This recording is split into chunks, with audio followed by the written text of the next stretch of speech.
Hello, everybody. I hope you all are still having fun. I can see deer in the headlights there. There, people are starting to fall asleep. I hope not. Like the MC said, my name is Bayode Gegeoju, and I'm here just to present about legal registration, taxes, and a bunch of other business nomenclature that we'll learn about today. I will not take too much of your time, as myself, I am a learning entrepreneur as well, and it's nice to be in a room full of entrepreneurs that are looking to grow their business, start a business, all thanks to Nobi. I want to hear it from Nobi, please. Yeah, I got to put a round of applause for Nobi. It's amazing to see an organization like Nobi bringing this kind of opportunity for us business-minded people, entrepreneurs, online and in here in this room. Without taking much of your time, about myself, I am founder of Strokes Incorporated, which is a design company that offers solutions to design solutions for spaces, print, products, services, and a lot more. Also, I'm founder of Addy's Installation. Addy's Installation offer installation and assembly services to improve living spaces, offices, venues, events, and all. And lastly, founder of Afrofest Sudbury, one of our biggest festival here in Sudbury, celebrating the Afro culture across the world. My entrepreneurial journey started at a very young age, being raised by two entrepreneurs, hardworking folks, my parents. And ever since, it's always been in the back of my mind, and curiosity has always supported that, to find ways to offer solutions in multiple industries. Through my experiences and my education, I've been able to gather a lot of skills, and I try to leverage it at every possible chance I get to, support businesses or to start a business or support folks like ourselves in here. Why does this matter? It does matter because, especially in the environment we find ourselves, it's sometimes tough to start a business. It always starts with an idea, and and then it morphs into other things. But to be in a room where we see like-minded people is always a motivation for whoever it is doing business or whoever it is starting businesses. So that's why I employed all of you to give no people a round of applause earlier, because we need more of this for especially black businesses here in Sudbury and Canada as a whole. Um, Understanding business structures is what I'm going to start with. There's a bunch of legal structures that a business can adopt, and it's sometimes daunting to figure out where to start. Like I said, the idea could be there, but how do you start? Where do you go from there? How do you start gathering yourself together, resources, to ensure that your business is set up properly? Um, this might sound a little more like gibberish to us starters, but I'll make it as simple as possible. There is the sole proprietorship, partnership, corporation. We must have probably heard about all of this. But as a sole proprietor, you're the business. There's no difference between yourself and the business you're doing. You carry the idea. Everything that revolves around that business revolves around you. You show up, you're the business. You're the face of the business. You're the operator of the business. You're the administrator of the business. You're also the service giver if you are in the service business. Um, the only benefit, not the only benefit, but one benefit of sole proprietorship is that you can start easy. It's easy to register. It's a low cost structure. But the downfall of it is your finances personally and with the business is tied together. And I will explain a little further when we get to the taxing section of this workshop. So yes, as a sole proprietor, you are basically getting your idea off the ground. That is what I started Strokes Incorporated, the first business I ever started here with. It was a sole proprietorship. And I adopted that structure so I could grow gradually. And that way I could learn as I grow. And that's what sole proprietorship is good for. You can learn, you can make mistakes, because you will not know everything about your business in one day. You're dealing with clients, customers, products, all kinds of things, which always pose challenges. So sole proprietorship is always a good way to start because you can get yourself running while you learn on the go. Um, but quickly, I realized that I need help, as every other business person in here would relate to. The idea is good, but you need help because one person can't do it alone when it comes to businesses, especially when you're the administrator. You're doing all the work. Most of us in here can relate. You're doing all the work plus dealing with customers and clients. So quickly, I realized I needed help. So um, we grew and we became a partnership. And with partnership, there could be some complexities, and it is important that before you take on a partnership structure, that you have mutual understanding with your partners. You know what their strengths are and what they're bringing to the table. As a business could be very, very, very tasking. So it is very important that you outline all the technicalities between yourself and your partner. Um, One very, very good thing about partnership, like I mentioned, is you work with someone and ideas, you can bounce ideas off each other and you can leverage the strengths and you can leverage um, the resources. The resources you can pull in resources to make sure that your business grows um, adequately. However, no matter the structure it is that you adopt, either being a sole proprietor or partner or partnership, you always got to remember that it is a gradual process. There is no rushing in business. You rush, you're almost rushing to failure. Not necessarily failure, but to making mistakes. Mistakes are good, but you want to make calculated mistakes. You want to take calculated risks, especially with business. Lastly, the structure of a corporation, which Strokes eventually became, as well as all the other businesses. This business structure separates you and your business 100%. Partnership is a little tricky too because now you have another partner where both revenues and income of the businesses has to be effectively ironed out. But with corporation, you're a different entity as the business. The business is its own human. It's an extension of yourself, and that I tell you is the by far the best way to set up your business. And I will explain further as we go along with this workshop. Um, most the characteristics of a corporation include separate legal entity, more protection for yourself, because now should anything happen to the business, it's the business that takes on that and not you personally. And it's good for protection. Honestly, as a business person, you're doing business so you could grow yourself, you could grow your family. You don't want to put your family at risk, and you don't want to put your investment at risk either. That's why cooperation is really, really good for a business, as it separates those two entities, yourself and the business itself. Definitely, it could be very, very expensive to set up a corporation, as there are some legal requirements that you need to set in place to ensure that your corporation runs effectively. Also, annual um, it requires annual financial commitments and reporting that has to be done annually. And that part could be a little daunting. That's where you start hiring bookkeepers, accountants, and all of that. That's why corporation as a legal structure could definitely be very, very expensive. Um, and I chose to become a corporation because it provided viability. What I mean by that is when you go to present your business case to a potential client, they will they would see your business structure as, I'm not sure the right word to put for it, but they will know that you put in a lot of work to ensure that your business structure is solid, and they have a little more confidence in your business when it's a corporation. So they will be it makes it easier for your clients and your customers to do business with you, especially when you're looking for a big project. And that's part of the reason I decided to incorporate my own businesses, because it separated me 100% from that entity itself.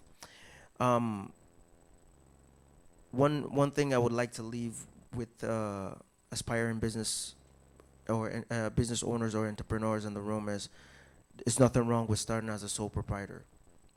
That is good, but always remember to keep your books intact. Make record of every single transaction, from the gas you buy to attend an event, to the big purchase of for example, a computer so you can manage your business operations.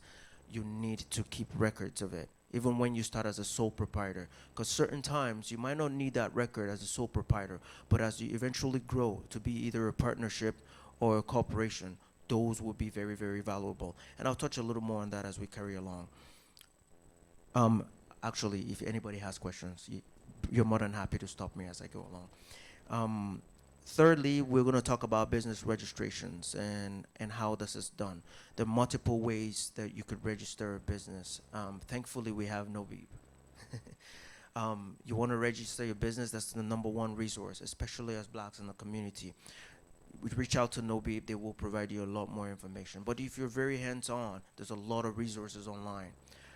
I leverage online. The interworld has a bunch of resources for us entrepreneurs. Leverage it.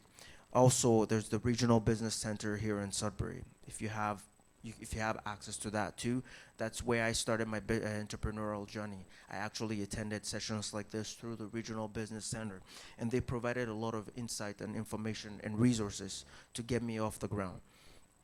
Also, like I mentioned, it could be pricey, but we as entrepreneurs, when we start this journey, we should prepare our mind to know that it's going to be a financial. There's a certain financial commitment that comes with it, but how you manage that is taking it one step at a time. It's very exciting when we start a business because the idea is just brewing, and sometimes we go above and beyond and spend a lot of money and then realize later that, okay, maybe it should have been done a different way. So it is important that we take baby steps. That idea is good for you to brew over time, because with time things get even more better and perfect. um, the next thing we're going to talk about is invoicing. Very, very important. And I'm just going off the guidelines that nobody gave me here. Sorry, and I didn't have a slide. But what must appear on an invoice? You want to put every information that you can find about your business and about your client, from their name or their name of the business, their contact information, the amount, the type of service you're offering, as detailed as possible. The reason is because an invoice is a legal document, and when you issue out an invoice, you want it to state every single thing, your commitment and their commitment, so that when they look through the invoice, they know what they're getting into, and you also have stated everything that you've offered. Because should anything happen during your business or in the course of you offering that service or that product, if anything comes up, that invoice could be used as a legal document in court or anywhere. So it's very important that you put all that information in an invoice. Um, Also, a good practice for invoicing is numbering your invoices in relation to the date, the month, the year, so that way you can keep track of it and then you can document it. Invoices now, thankfully, technology has made life a lot easier. There's so many tools out there that you could use to keep an archive of all the invoices you were issuing out. And I'll touch a little more on that as we carry along in terms of the tools that will help you achieve this type of documents. Also, how I started, how I started invoicing, I could share that was through Excel. Excel is a fantastic tool and it's free. I mean, there's all bunch of other tools out there but you got to pay a monthly premium. And we as owners, our goal is to spend less so we can make profit. Am I correct? And if you have the skill, I know with Excel it comes a thing of skill. If you have the skill to use that tool, it is important that you save yourself some cost by leveraging those tools. I started with Excel and I still use Excel till today. Um, although I have added a bunch of other tools, but I will explain the reason for those tools as we go along. But I still use Excel for all my invoicing, and I keep a record of all of them. Um, Three, for beginner friendly. So like I said, Excel might be very very hard to use, and I know it's not easily accessible these days because they want you to buy it, they want you to pay for it. So I have started using Google Sheets because that you can carry everywhere, especially when you have access to internet, and it's on your mobile device, it's on your computer, it's on your iPad. So I've been leveraging Google Excel, but with that comes its own challenges. You're limited to your storage, right? So you want, when you use that sheet on Google, you download it and you save it in a different external drive, and then you can take it off your Google so that way you can manage your storage capacity. So that's just an idea. Um, Other tools that you could leverage includes accounting programs that are out there like Wave Accounting, QuickBooks, FreshBooks. QuickBooks is very very good, but also it comes at the financial commitment. Very very good because you can use that even during your taxes, because it automatically draws up a report for your financial. You could extract financial statements through QuickBooks easily. Your transactions are captured there. You could generate invoicing from that as well. But if you are using Excel, you have to transfer all that information, right? So that's where you got to balance. Either you want it to be easy or you want to spend money, right? So, but as you grow through your entrepreneurial journey, opportunities will present itself where you could gravitate from a free program to a program like QuickBooks. Um, when is it time to upgrade? Well, you will know when your business starts growing and your financial capacity starts growing, then you'll know when to gravitate from a free program to a paid program like QuickBooks. I personally like QuickBooks because of the easy access to all this documents that I just mentioned. You could get you can get your financial statements from there. You could get your income statement, your expense statement. It's a couple clicks. You can manage everything in QuickBooks. Exactly. You could pay your taxes through that. And QuickBooks has different categories of subscription that you could leverage. You could start with just a ledger. A ledger will do the same as an Excel sheet, but will not provide those reports. And then when you see that your transactions are beginning to grow significantly, then you can gravitate into the next tier of your subscription, so you can have access to those tools. Bear with me, guys. I'm just consulting my phone here. Um, the next thing we're going to talk about is tracking income and expenses. I kind of already touched about that already, but it is very, very important that you track your your accountant. You track every transaction. I cannot overstress that because when I started my entrepreneurial journey, I made mistakes with not tracking, and then who's going to take that cost? Right? But if you track it, there are opportunities down the road that you could leverage to get those back. When you start doing your taxes, then you can show those transactions, because you can go as far back as when you started your business to get or not reimbursed, but to get tax credits for these transactions of setting your businesses up. So things like keeping a receipt is very very important as well. Any transaction, if you buy coffee just because of a business meeting, you keep that receipt. Very, very important. Another good practice too is having a dedicated bank account for your business, even as a sole proprietor.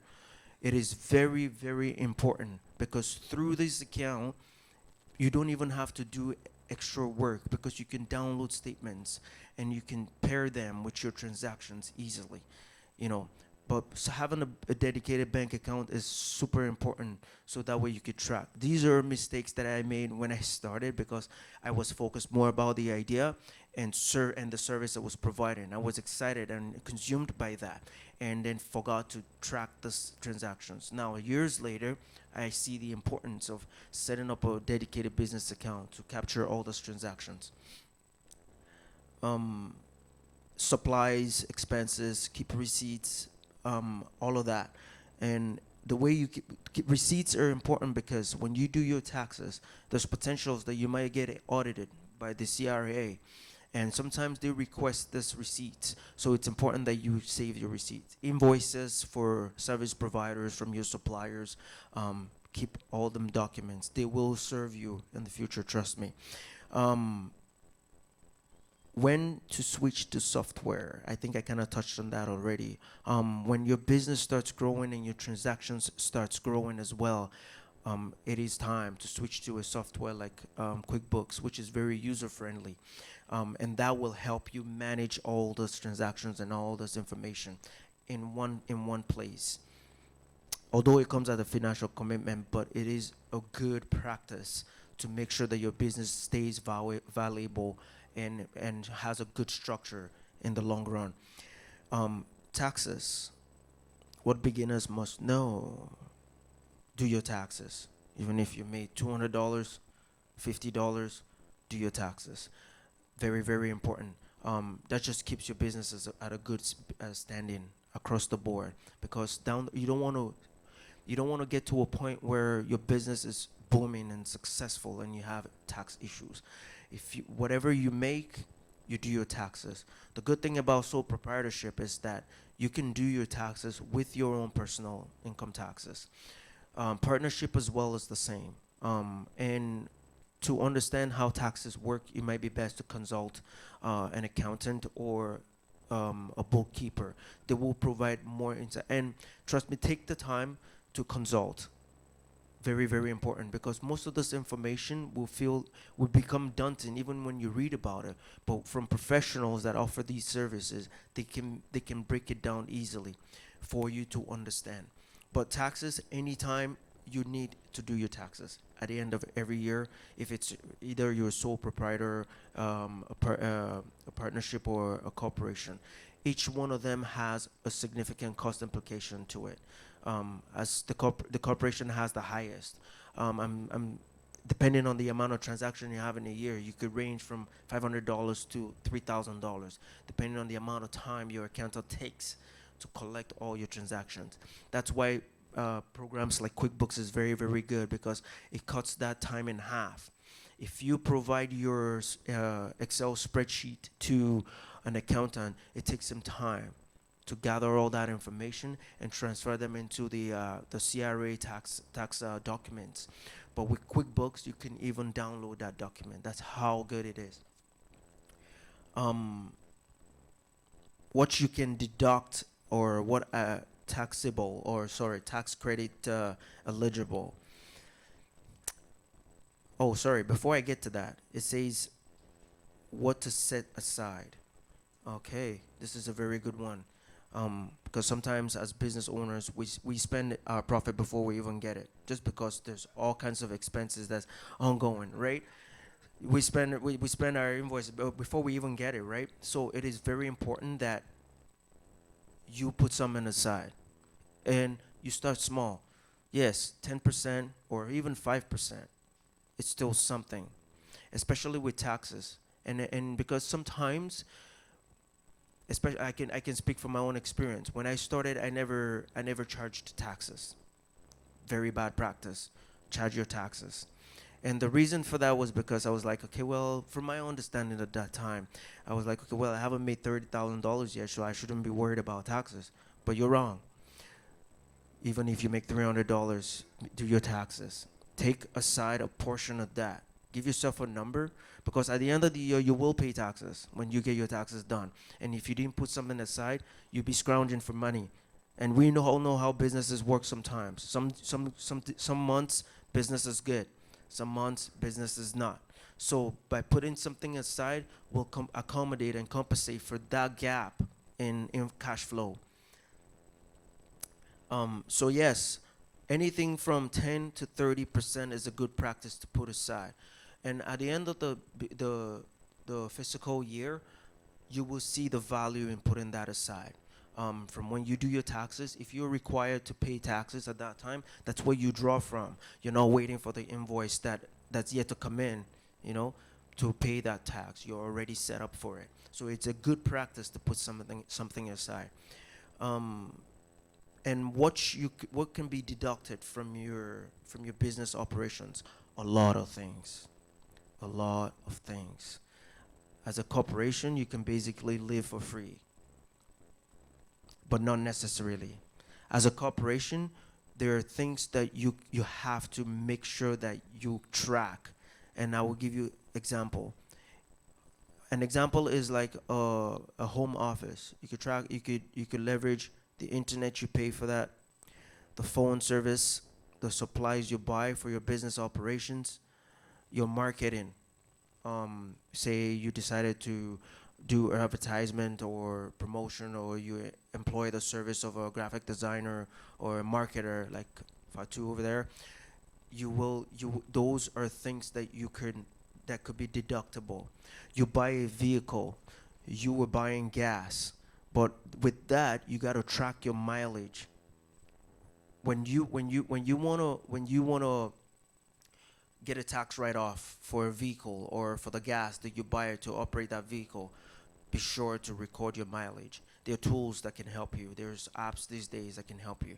And it's as simple as when you sit in the truck, when you start that vehicle, you look at the mileage at the time when you start your trip. And when you stop, and when you get to your destination, you look at the mileage. And the difference of that, you've captured the mileage you incurred in the service of in the cost of offering that service or attending that meeting for your business, for business purposes. Another way to track it also is predetermined mapping of the route that you're going to go to attend this function or to render this service. Google Maps. I'm going from here to there. What is the kilometers? So if you ever forgot to track that mileage on your vehicle, you can always go back to that tool. You know, you plot your destination. Oh yeah, I'm being told that I'm talking way too much, so I'm gonna hurry up here. But you can track that time. In a nutshell, track your mileage if you want to leverage your vehicle, or you want to deduct the use of your vehicle. Equipment you buy, meals like for attending businesses, home office, like I said. But with the home office, you got to know the square footage of your home that you use for this business. So it's deducted away from the total square footage of your home. Um, when to hire a bookkeeper? This you can hire a bookkeeper at any time, or you can consult with a bookkeeper or an accountant at any time. When you feel the need, you consult. But to hire a bookkeeper, the, to manage your taxes, very important. To manage your taxes, or you don't have the knowledge for managing that, you can hire a bookkeeper or you can hire an accountant. Um, they asked me to give a realistic beginner roadmap. Okay, so right off the onset, when you get that idea, you register your business, you get your internet domain, because businesses are gravitating from brick and mortar right now to the internet. So you want to register your business, and you want to acquire your internet resources like your domain and all of that stuff. For the first month, once that idea you register it, it might not be the first month. You might want to think about the idea a little bit and hash out how you want to go about it. But as soon as you are convinced that yes, that's the path you want to go with, you register your business. The reason for that is that so that way your idea is not taken before you get to that point. Within 2 to 3 months, you can start tracking your expenses. By month 4, you can review the need for a software, or you can start creating a business plan. Either way, you need a business plan. You start with your business plan is like your roadmap to guide you through executing or offering your business services. And finally, the lesson that I've learned. One financial mistake. I mentioned it earlier. I did not track my income and expenses effectively the first year to the second year. That was a big mistake, and most of all the expenses I incurred were just like gone because I could not track them. Um, One thing they wish they had to know. Okay, I wish I had a mentor, because most of my entrepreneurial journey was just by okay, yeah, I want to do it and learning on the fly. But with a mentor, it's a little easier because they can guide you through the steps, and then you can go back and consult with them, and already they might be successful, so they have that experience already. So a mentor is always nice. um, the best advice I ever received was to continue on the journey, the entrepreneurial journey. Of course, my businesses are a side hustle as I'm a industrial maintenance professional by day, but at night I'm a full blown entrepreneur, and I offer as many services as my skills can carry. Um, and finally, I just want to encourage every entrepreneur that's been part of this summit to carry on and keep going with your journey. We need your services. We need your product. We need your support. Carry on with it. You're gonna go through roadblocks. Obviously, that's just the way of life. But the thing you focus on is the reason why you were doing the business, and then use those challenges as a learning curve for future endeavors. Ladies and gentlemen, that brings me to the end of my workshop. Thank you very much for listening. If you